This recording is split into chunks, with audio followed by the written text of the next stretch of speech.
Hello everyone, स्वागत है आपका हमारे यूट्यूब चैनल कॉमर्स के गुरु में। और इस वीडियो में हम आपके लिए लेके आए हैं आपके क्लास 12th बिजनेस स्टडीज़ के चैप्टर नंबर 3 यानी बिजनेस इन्वायरमेंट का फुल चैप्टर रिवीजन। ठीक है, और इस वीडियो के बाद आपको मिल जाएगा एमसीक्यू भी हमारे चैनल के थ्रू। ठीक है, देखिए ये आपका ऑल्दो ये वीडियो लिंक अभी काम नहीं करेगा, ये सिर्फ लाइव क्लासेस के लिए है। मैं आपको ये बता दूं कि हमारे चैनल पे क्लास 12 से रिलेटेड अकाउंट्स और बिजनेस के रेगुलर डेली बेसिस पे 4 बजे लाइव क्लासेस चलते हैं। ये हम लोगों ने कंप्लीटेड चैप्टर किया हुआ है, जिसका कि आपको कंप्लीट वीडियो मिल जाएगा हमारे चैनल के प्लेलिस्ट में जाकर के। और आपको हमारे चैनल को सब्सक्राइब करना है अगर अभी तक आपने नहीं किया है तो। और एक इन्फॉर्मेशन की काफ़ी जल्द हम आपको अनअकैडमी पे भी इसी तरीके से पढ़ाते हुए मिलेंगे। ये मेरा प्रोफाइल है लक्ष्मी शंकर गुप्ता, आप इसको जाकर के फॉलो कर सकते हो, सर्च कर लोगे। अगर यह PDF है आपके पास तो इस इमेज पे क्लिक करते ही आपको हमारा प्रोफाइल खुल जाएगा। ठीक है, आपको मेरा प्रोफाइल मिल जाएगा और आपको क्या करना है, फॉलो कर लेना है। ठीक है, ओके। उसके बाद आप अगर 10% का डिस्काउंट चाहते हो अनअकैडमी प्लस पे, ठीक है, तो आपको ये कोड यूज़ करना पड़ेगा ताकि आपको 10% का डिस्काउंट मिल सके किसी भी प्लस सब्सक्रिप्शन को लेने के लिए। ये है हमारा टाइम टेबल, जिसके अकॉर्डिंग हम डेली लाइव क्लास लेते हैं 4 PM पे। ठीक है, वो आपको मिल जाएगा। और अगर आपको ये PDF या हमारे इन चैनल से रिलेटेड जितने भी इंपॉर्टेंट PDF हैं वो अगर आपको चाहिए, देखिए हमारा टेलीग्राम चैनल आपको ज्वाइन करना ही पड़ेगा। टेलीग्राम चैनल ज्वाइन करना ही पड़ेगा क्योंकि ये PDF आपको वहाँ से मिलेगा। और जितने भी इंपॉर्टेंट केस स्टडी के PDF हैं मैं भी वहीं पे अपलोड करूँगा। ठीक है, तो वहाँ पे आपको ज़रूर ज्वाइन करना पड़ेगा ताकि वो केस स्टडी आपको मिल जाए। ठीक है, तो आपको सर्च करना है कॉमर्स के गुरु और ग्लोबल सर्च में आपको हमारा चैनल मिल जाएगा, जिसको कि आपको जा करके ज्वाइन कर लेना है। ठीक है, आप जैसे ही ज्वाइन करोगे आप देखोगे कि प्रीवियस वीडियोस और PDF पड़े हुए हैं। ठीक है, आप हमको टेलीग्राम और फेसबुक पे भी ज्वाइन कर सकते हो। ठीक है, तो ये सब हमारा इंट्रोडक्शन था। आइए हम लोग अब चैप्टर की तरफ चलते हैं, चैप्टर को स्टार्ट करते हैं। ठीक है, देखिए ये जो चैप्टर है, ये चैप्टर क्या है, ये चैप्टर बेसिकली क्या लिखता है, ये बोलता है बिजनेस एनवायरनमेंट के बारे में। ये किसके बारे में बात करता है, बिजनेस के एनवायरनमेंट के बारे में। ठीक है, चैप्टर का बेसिक मतलब क्या है, फंडा क्या है, या ये समझाना क्या चाहता है। देखिए हम लोगों ने बिजनेस के बारे में पढ़ा है क्लास 11th में कि कितने टाइप के बिजनेस होते हैं, क्या क्या फॉर्म होता है, सोल प्रोप्राइटर, और उसके बेसिक चीज़ों को हम लोगों ने क्लास 11th में पढ़ा हुआ है। क्लास 12th में आप लोगों ने पढ़ा हुआ है बेसिक मैनेजमेंट के बारे में। ठीक है, कि बिजनेस को मैनेज कैसे किया जाता है, और हमने फाइनेंस के बारे में भी पढ़ा है कि भाई फाइनेंस को मैनेज कैसे करते हैं। ठीक है, वो सारी चीज़ें हम लोगों ने पढ़ा हुआ है। क्लियर। ये जो चैप्टर है ये थोड़ा सा इन सब से अलग रिलेटेड बातें करता है। ठीक है, इन सारे पॉइंट से, यानी कि मैनेजमेंट से लेकर के और बिजनेस से को लेकर के उससे थोड़ा सा हट करके बातें करता है, यानी कि बिजनेस का इन्वायरमेंट। अब बिजनेस का इन्वायरमेंट क्यों ज़रूरी है या हम लोग क्यों पढ़ रहे हैं, इस चैप्टर को पढ़ने के बाद आपको सारी चीज़ें समझ में आ जाएंगी। ठीक है, मैं अभी एक छोटा सा एग्जांपल लेके चलता हूँ। ठीक है, जिसको कि आपको ये चैप्टर का इंपॉर्टेंस थोड़ा बहुत समझ में आएगा। उसके बाद जब हम लोग पढ़ेंगे पूरे चैप्टर को, थॉरोली रिवीजन करेंगे जब इस चैप्टर का, तो आपको सारी चीज़ें समझ में आने लगेंगी कि ये चैप्टर होता क्या है। ठीक है, मैं ये चैप्टर या ये जो वीडियो आप देख रहे हो, मैं यही समझ रहा हूँ कि आप लोगों ने चैप्टर एक बार पढ़ा हुआ है। ठीक है, क्योंकि ये रिवीजन वीडियो है, काफ़ी शॉर्ट नोट में मैं बताऊँगा। क्लियर। हाँ, पूरी कोशिश करूँगा कि आपको सारी चीज़ें एक्सप्लेन कर दूँ, डिटेल में बता दूँ, लेकिन एक बार आपको बुक रेफ़र ज़रूर करना है और बुक आपको ज़रूर पढ़ना है इसके बाद, और इसके पहले भी अगर आपने पढ़ा हुआ है तो काफ़ी अच्छी बात है। ठीक है, आइए देखिए बिजनेस एनवायरनमेंट का मतलब क्या होता है। ठीक है, हर इंडिविजुअल के लिए कोई भी ह्यूमन बीइंग हो, उसके लिए उसका एनवायरनमेंट काफ़ी ज़्यादा इंपॉर्टेंट होता है। एनवायरनमेंट का मतलब क्या होता है, उसके आसपास की चीज़ें। ठीक है, उसके आसपास कौन से लोग रहते हैं, ठीक है, कौन से लोग हैं। क्लियर। हमारा सर्कल ही हमें डिसाइड करता है। कभी कभी हम बोलते हैं ना, हमारा सर्कल या हमारा जो कांटेक्ट है वो हमें डिसाइड करता है कि हम कैसे पर्सनालिटी हैं। ठीक है, एज अ पर्सनालिटी हम कैसे हैं। अगर हमारे इर्द गिर्द निगेटिव लोग हैं, ठीक है, उनका मेरे ऊपर प्रेशर या उनका इन्फ्लुएंस मेरे ऊपर ज़्यादा है, या मेरे इर्द गिर्द थोड़े से पॉजिटिव लोग हैं, थोड़े से अच्छे लोग हैं, तो उनका जो इन्फ्लुएंस है मेरे ऊपर थोड़ा सा अच्छा पड़ता है। ठीक है, अच्छा, ये भी इंडिविजुअल पे भी डिपेंड करता है कि वो उन सारी चीज़ों को वो कैसे कनेक्ट करता है। ठीक है, या जो भी चीज़ें इन्वायरमेंट की हैं वो उसको किस तरीके से इफ़ेक्ट करेंगी, वो एक इंडिविजुअल पे भी इफ़ेक्ट पड़ता है कि हम जो अपने रिलेशंस हैं किसके साथ ज़्यादा बढ़िया से बनाते हैं। अगर हम नेगेटिव पीपल्स के साथ ज़्यादा रहेंगे, नेगेटिव जो मटेरियल्स हैं हमारे इन्वायरमेंट में अगर हम उनके साथ ज़्यादा रहेंगे, तो मेरा जो कैरेक्टरिस्टिक्स है या जो मेरा पर्सनालिटी है वो कहीं ना कहीं नेगेटिव होता जाएगा। ठीक है, अगर हम चूज़ करते हैं अपने इन्वायरमेंट से पॉजिटिव लोगों को, तो मेरा जो रिजल्ट है, फ्यूचर है, वो पॉजिटिव डायरेक्शन में जाएगा। क्लियर। तो आपका फ्यूचर कैसा होगा, आप कौन से एलिमेंट को चूज़ करते हो अपने एनवायरनमेंट से, ये आपको डिपेंड करेगा। ठीक है, तो एक इंडिविजुअल क्या है, वाइसली चेक करता है कि हमें किन लोगों को सेलेक्ट करना चाहिए। ठीक है, एक इंडिविजुअल वो समझदारी से चूज़ करता है कि हमें कैसे इंडिविजुअल को चाहिए। तो ये मैंने आपके लाइफ से थोड़ा सा जो एग्जाम्पल है वो चुरा के आपको बताया। अब मैं चलता हूँ बिजनेस से रिलेटेड। ठीक है, अच्छा, ये तो ह्यूमन बीइंग्स हो गए, और ऐसी कई सारी चीज़ें हैं जो हम पे या मेरे पर्सनालिटी पे इफ़ेक्ट डालती हैं मेरे एनवायरनमेंट के इर्द गिर्द जो है। ठीक है, फॉर एग्जांपल अगर हम किसी हिली एरिया में रह रहे हैं, जहाँ पे हमारे आसपास ढेर सारे पहाड़ हैं, बढ़िया बढ़िया एकदम सीनरी बढ़िया बढ़िया है।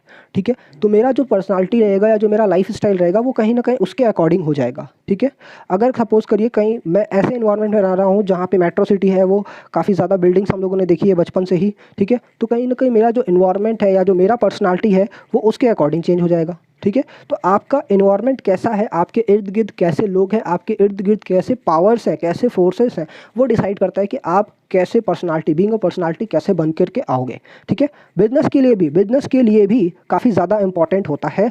बिजनेस के लिए भी काफ़ी ज़्यादा इन्वायरमेंट जो इम्पॉर्टेंट है उसका इन्वायरमेंट होता है। देखिए कैसे, हम लोगों ने क्लास 11th में बिजनेस के बारे में पढ़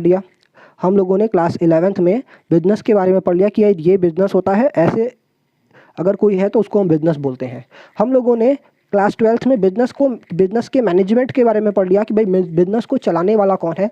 अगर मेरा बिजनेस एक कार है, एक ट्रक है या एक बस है, तो उसको गाइड करने वाला, उसको ड्राइव करने वाला मैनेजर वो कौन होता है, उसका काम क्या है, उसके फीचर्स, उसके फंक्शन, वो दुनिया भर की चीज़ें हम लोगों ने पढ़ी है। ठीक है, अब ये जो ड्राइवर है, ये जो गाड़ी लेके चल रहा है ड्राइवर, यानी जो मैनेजर बिजनेस ऑपरेट कर रहा है, रन कर रहा है, वो उसका जो रनिंग है या जो उसका ड्राइविंग का सेंस है वो डिपेंड करता है कि हमारे पास रोड कैसा है, हमारे इर्द गिर्द लोग कैसे हैं। ठीक है, बात समझ में आ रहा है आपको? तो मेरा एनवायरनमेंट डिसाइड करेगा कि ये जो मैनेजर है वो किस तरीके से मेरे बिजनेस को रन करता है, मेरे बिजनेस को ऑपरेट कराता है, फंक्शन में लेके आता है।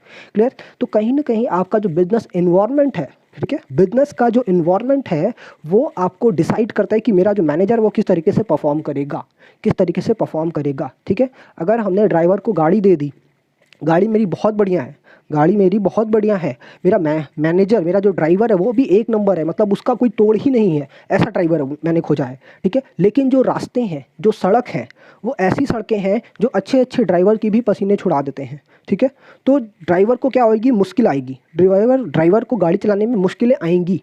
अगर कोई नया ड्राइवर है, उसको एकदम बढ़िया वाला रास्ता मिल गया तो उसको उतना दिक्कत नहीं आएगा। ठीक है, तो मेरा गाड़ी कैसे चलता है, मेरा ड्राइवर कैसे परफॉर्म करता है, वो डिपेंड करता है कि मेरे एनवायरनमेंट में जो चीज़ें हैं, ठीक है, मेरे सड़क पे जो चीज़ें हैं, हम उससे कैसे डील करते हैं, हम उससे कैसे निपटते हैं। बात समझ में आ रहा है?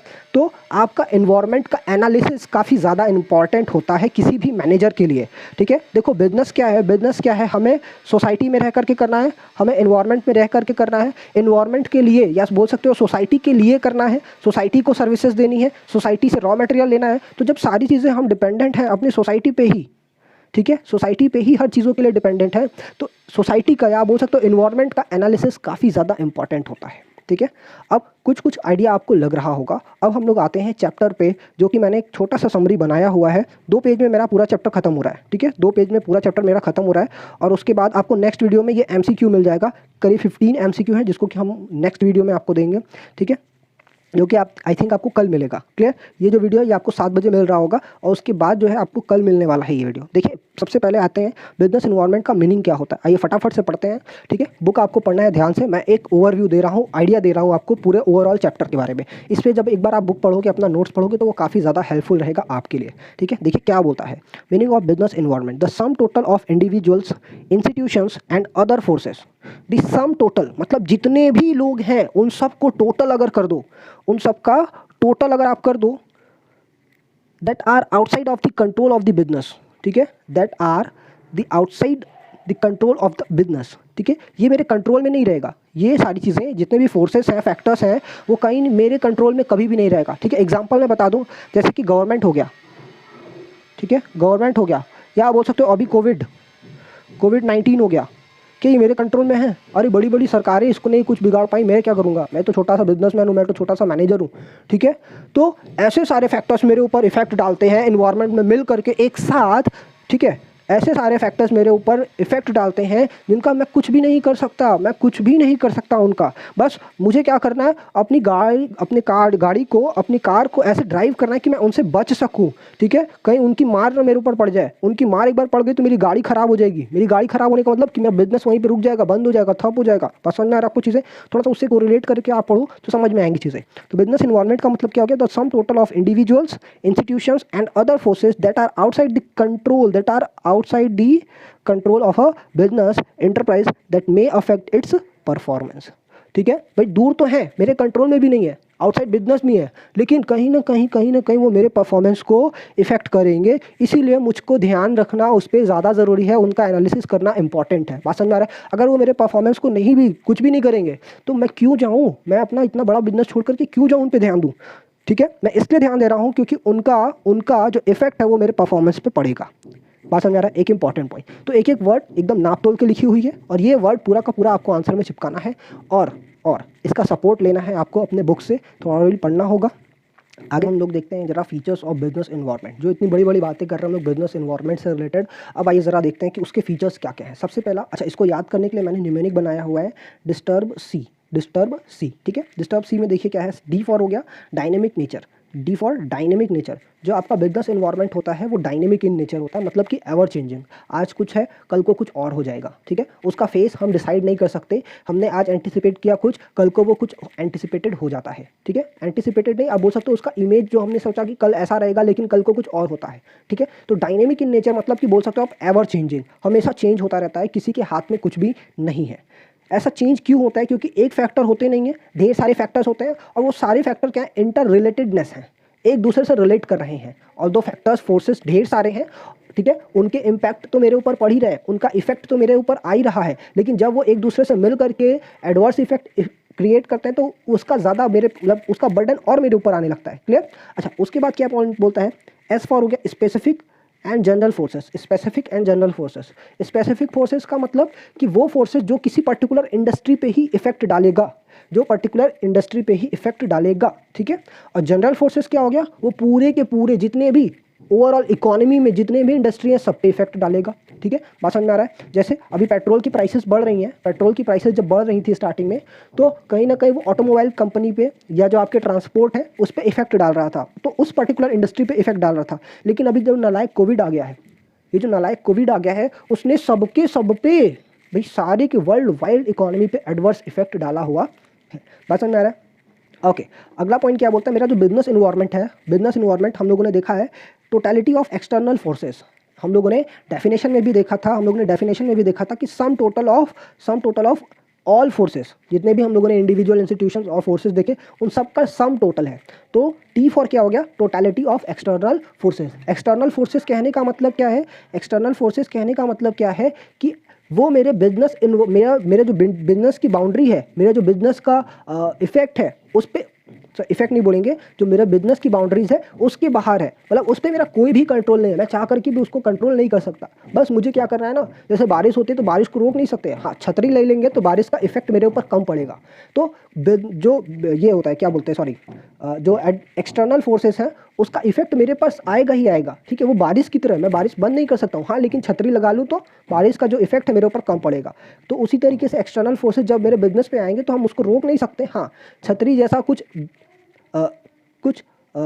करना पड़ेगा, क्या बोल सकते हो आप, जैसे कि कुछ फैसिलिटी हमें लेके आनी पड़ेगी, कुछ चेंजेस करने पड़ेंगे अपने ऑर्गेनाइजेशन में ताकि उसका जो इफेक्ट है वो मेरे ऊपर कम पड़े। एंड यू फॉर होता है अनसर्टेनिटी, यू फॉर अनसर्टेनिटी, ठीक है। अनसर्टेनिटी का मतलब कि सबसे पहली बात तो आप ये समझ लीजिए कि भाई जो आपका इन्वायरमेंट है वो डायनेमिक है, ठीक है। डायनेमिक का मतलब कि चेंज होता रहता है हमेशा, आप उसको एकदम भी एंटिसिपेट नहीं कर सकते हो, एकदम भी सर्टेन नहीं बता सकते हो कि नहीं 5 साल बाद या 5 दिन बाद इवन की चीज़ें ऐसी ही रहेंगी, ठीक है। इवन हम कल का भी नहीं बता सकते कि कल जो चीज़ें हैं वो एज इट इज़ रहेंगी, आज कुछ और है कल को कुछ इन्वायरमेंट और हो जाएगा, ठीक है। तो अनसर्टिनिटी मतलब कि कुछ भी सर्टेन नहीं है, ठीक है। आपका इन्वायरमेंट में कभी भी कुछ भी चेंज आ सकता है।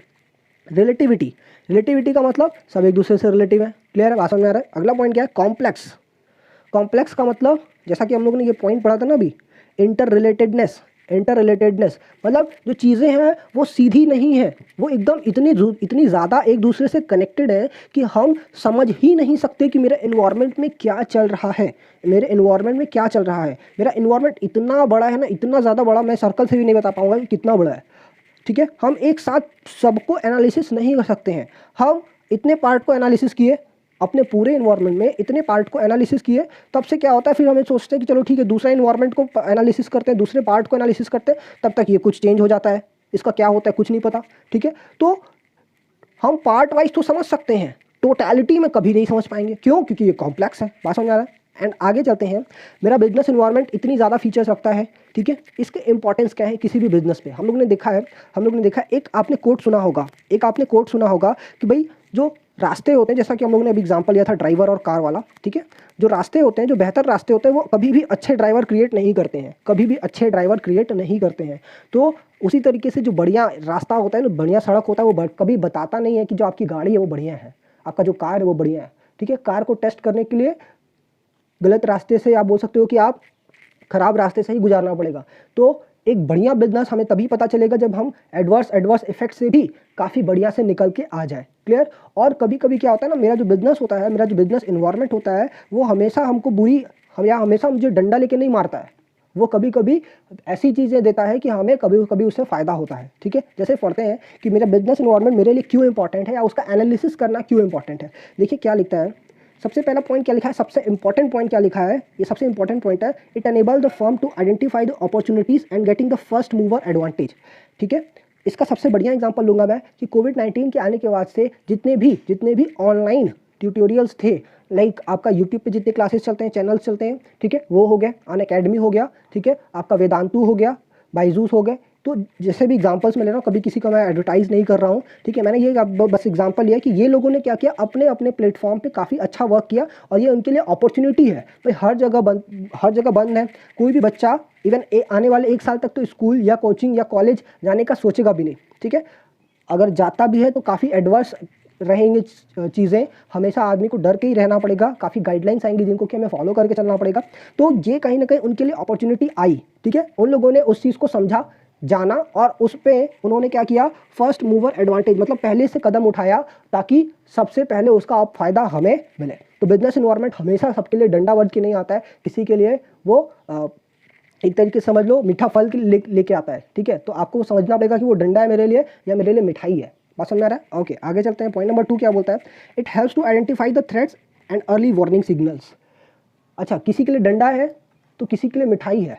अभी पहला वाला एग्जांपल हमने देखा कि बिजनेस इन्वायरमेंट हमेशा एक जैसा नहीं होता है सबके लिए, किसी के लिए अपॉर्चुनिटी लेके आता है तो किसी के लिए क्या लेके आता है, थ्रेट्स यानी कि खतरे। ठीक है, अब स्कूल वालों को लगा, आपके जो नियर बाई स्कूल है जहाँ पे आप पढ़ाई कर रहे होते हो, ठीक है, अभी उन लोगों को लगा कि नहीं यार अभी स्कूल तो चलना मुश्किल है, तो हम क्या करते हैं, हम अपने आप को चेंज करते हैं। हम क्या करेंगे, टीचर्स से बोलेंगे कि बच्चों को ऑनलाइन पढ़ाइए। ठीक है, जूम आ गया, गूगल मीट आ गया, हम बच्चों की क्लासेस उस पर ले रहे हैं। बात समझ आ रहा है? बच्चों की क्लासेस उस पर ले रहे हैं। तो हमने थ्रेट्स को पहचाना, अर्ली वार्निंग सिग्नल लिया, और अपने आप को चेंज करके जो मेरे ऊपर खतरे बन रहे थे ना, हमने उसको चेंज किया। ठीक है, उसका बढ़िया एग्जांपल आप ये भी ले सकते हो कि जियो जो लेके आ रहा है व्हाट्सएप के साथ में, फेसबुक के साथ में, आपका ये जो स्मॉल रिटेलर्स के लिए हेल्प जो करने के लिए आ रहा है। ठीक है, तो वो आप एक एग्जांपल ले सकते हो कि थ्रेट्स को पहचाना और वार्निंग सिग्नल को यूज़ किया और अपने आप को एक बढ़िया कंडीशन में आज बदल लिया। ठीक है, दूसरा पॉइंट क्या है, it helps in tapping useful resources.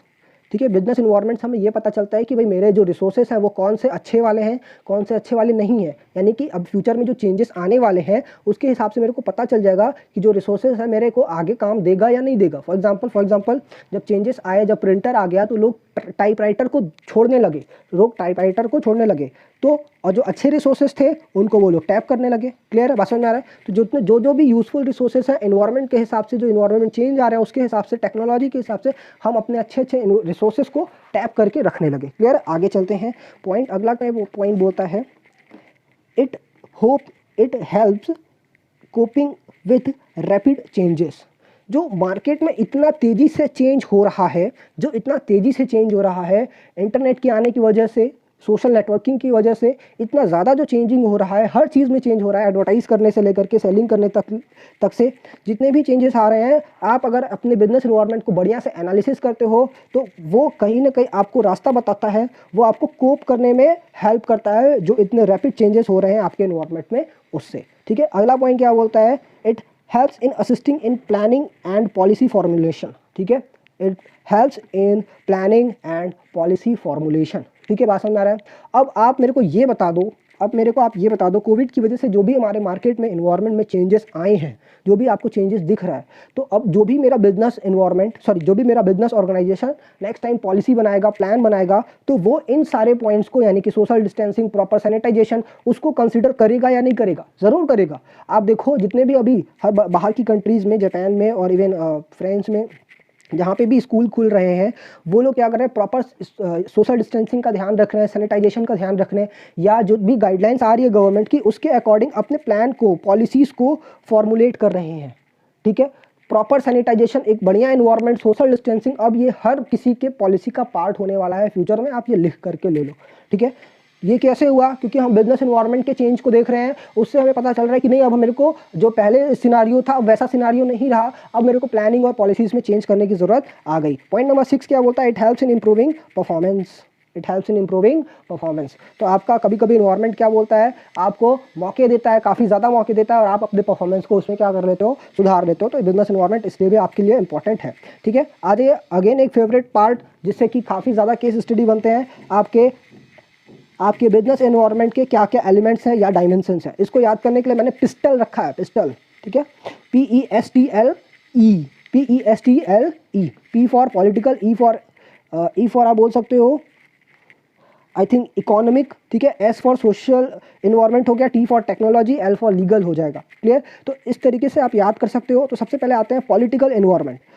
ठीक है, पॉलिटिकल इन्वायरमेंट, अगर आप इंडिया में हो तो आपको खुद पता होना चाहिए कि पॉलिटिकल इन्वायरमेंट इंडिया जैसी कंट्री में कितना ज़्यादा इंपॉर्टेंट है।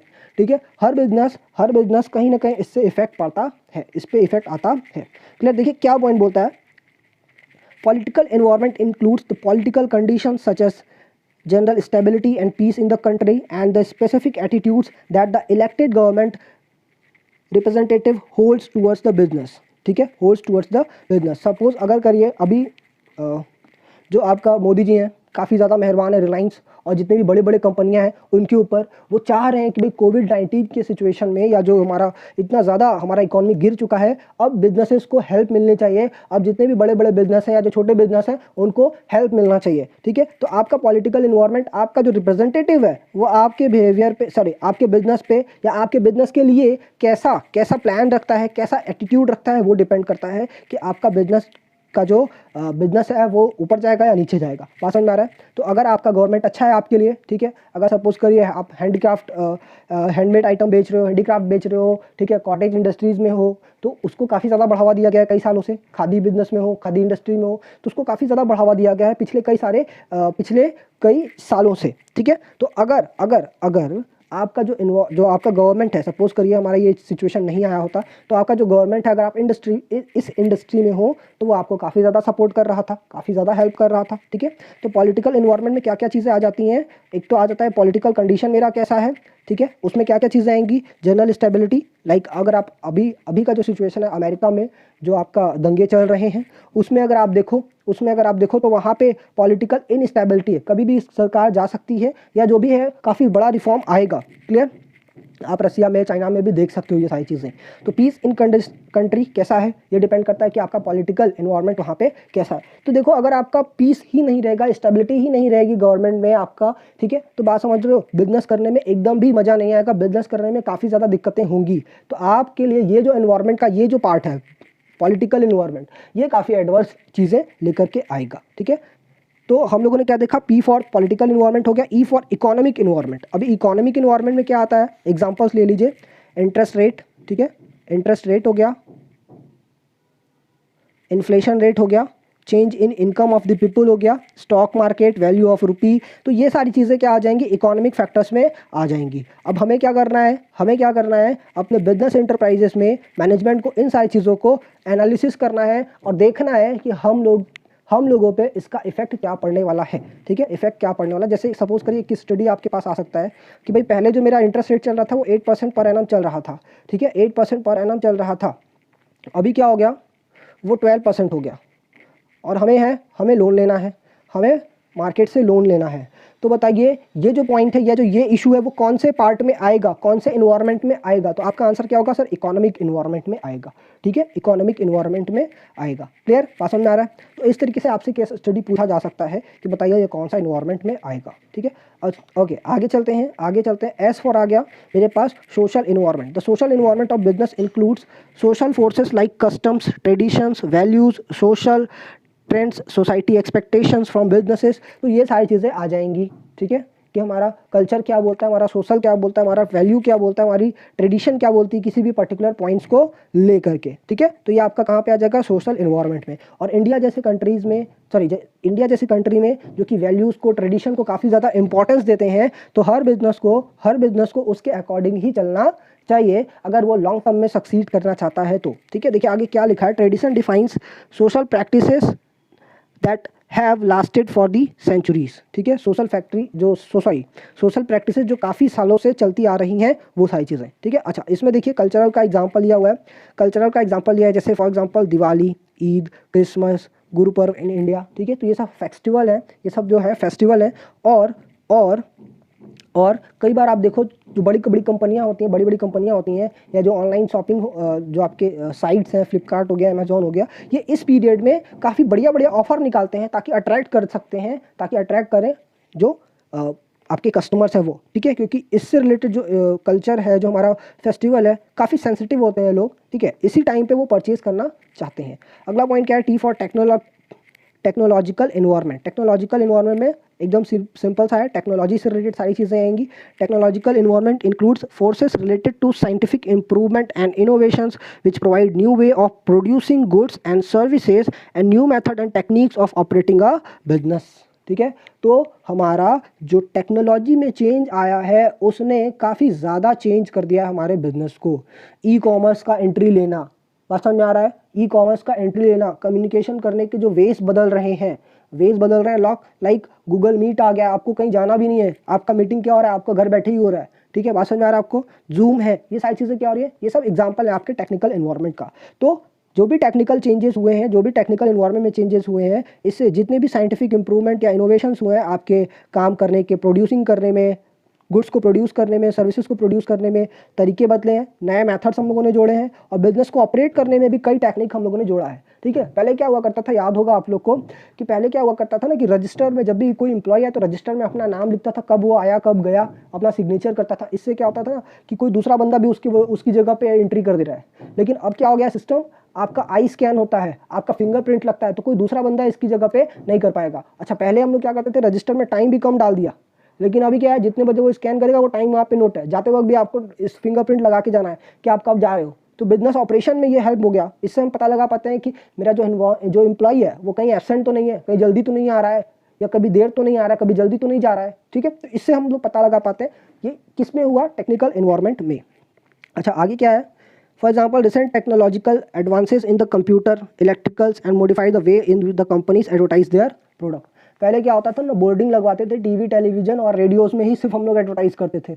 अभी क्या है कि एडवर्टाइजमेंट आप देख सकते हो कहीं भी, हर जगह पे एडवर्टीजमेंट हो रहा है। आप अपना फ़ोन खोलो, कोई भी एप्लीकेशन खोल दो, पहले 5 मिनट का एडवर्टीजमेंट चलेगा, यूट्यूब वीडियो खोल दो, पहले वो एडवर्टीजमेंट चलेगा वो, ठीक है। तो एडवर्टाइज करने के भी तरीके बदल गए हैं, तो बिजनेस ऑपरेशन के तरीके बदल रहे हैं। लीगल इन्वायरमेंट, लास्ट पॉइंट क्या मेरा, एल फॉर लीगल इन्वायरमेंट हो गया। एल फॉर लीगल इन्वायरमेंट, इसमें देखिए क्या, legal environment includes various legislations passed by the government administrations, order issued by government authorities, court judgments, as well as the decision rendered by the various commission and agencies at every level of government, center, state और local, ठीक है।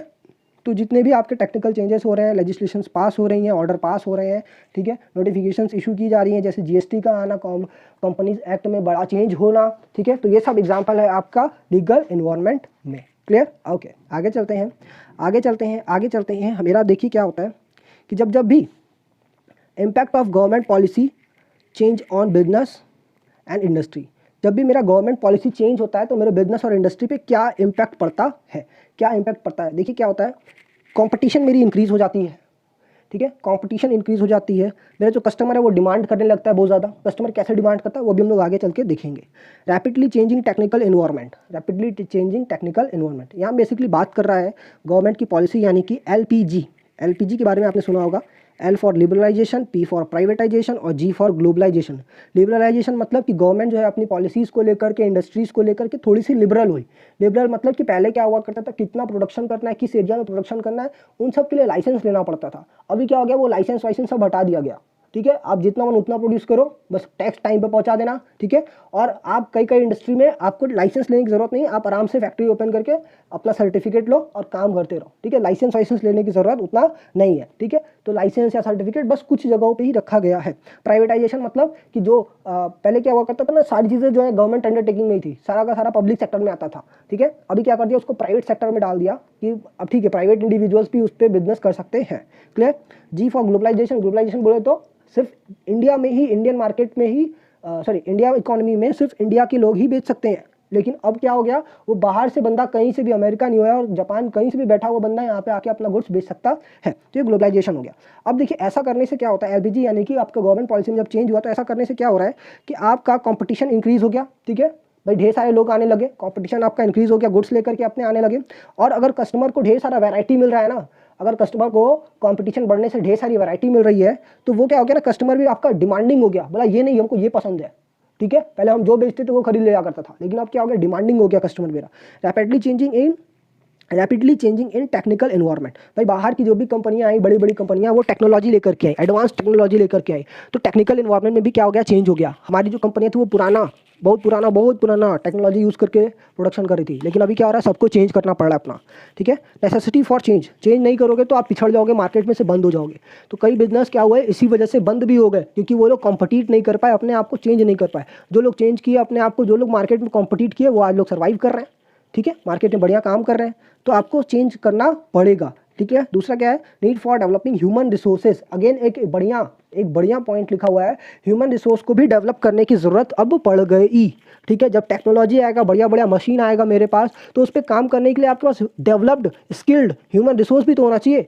ठीक है, बड़ी machine तो ले आए, लेकिन उस पर करेगा कौन, बेचारा हम लोग का तो मशीन छोटा, अरे जो हम लोग का तो लेबर है वो कई साल से छोटा वाला मशीन पे काम करता है, कंप्यूटर पे काम किया ही नहीं, हमेशा ज़िंदगी में टाइपराइटर ही दिखा है, वो कैसे काम करेगा वो। ठीक है, तो उसको आपको डेवलप करना है, स्किल करना है, ट्रेन करना है। क्लियर, बात समझ में आ रहा है। फिर मार्केट ओरिएंटेशन, मार्केट में जितने भी चेंजेस हो रही हैं उसको हिसाब से आपको अपने आप को देखना पड़ेगा, उसको देखना पड़ेगा, हमेशा आपको जज करना पड़ेगा। बात समझ में आ रहा है। उसके बाद क्या लिखते हैं, loss of budgetary support to the public sector. Loss of budgetary support to the public sector means, बोलने का मतलब यहाँ पे ये है कि भाई पब्लिक सेक्टर क्या है, कि पब्लिक सेक्टर अब कम हो गया। पब्लिक ने क्या, अरे पब्लिक सेक्टर यानी कि गवर्नमेंट ने क्या बोला कि अब तुम लोग प्रोड्यूस कर सकते हो, ये सेक्टर में भी, वो सेक्टर में भी, मतलब कुछ सेक्टर अपने पास रखा हुआ है। लाइक इलेक्ट्रिसिटी, काफ़ी एरिया में, काफ़ी स्टेट्स में वो प्राइवेट हो गया है अब।